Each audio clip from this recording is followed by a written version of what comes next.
Question two, excuse me. Hi, Peter. I'm interested in promoting sustainable agriculture.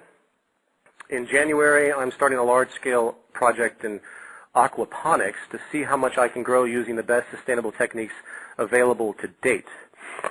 Excuse me. How can I tailor this project or future endeavors in this area to the goals of the Zeitgeist Movement and the and the Venus Project? Well, I think any interest in sustainable agriculture has an obvious place because the research alone is going to create new information, new tactics and techniques that can aid everyone eventually. Being proactive on organic, sustainable agriculture is one of the most important things we could possibly have, considering the nature of the world today, with the erosion of the topsoil, with the absolute destruction of the topsoil as well, by all the chemicals that we've done with the monocultures. We got Iowa, and they're just destroying the land with all of these natural gas fertilizers. The land is basically dead.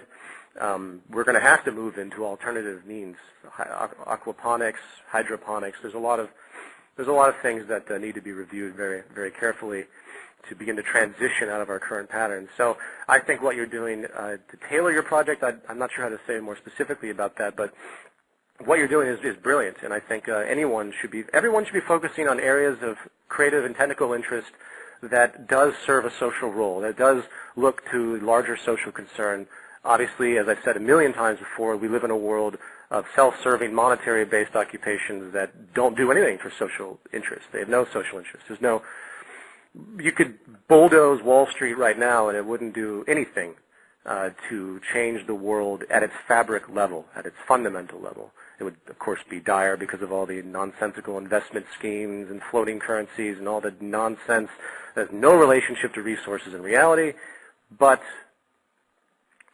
anyway, I think I've made that point very clear. So keep going with that and just document your research and do what you can. And eventually, everyone who's really promoting social interests will come together, and we can utilize everyone's ideas and share ideas about how to make the most efficient society we possibly can, which is really the goal, which is not just an idealized goal, it's something that has to be done. I'll reiterate that again. With the exponential growth in population, we're looking at a massive bell curve that might tip. And as far as I'm concerned, you don't need a conspiracy for depopulation to deal with this problem because it's going to happen on its own weight. It's insane what is happening in the world with the absolute abuse of resources. So, you're going to have to realize that we have to change the system if we're going to support all the people that are on the planet. There's no way you're going to be able to support everyone with our current methods. Hold on one moment.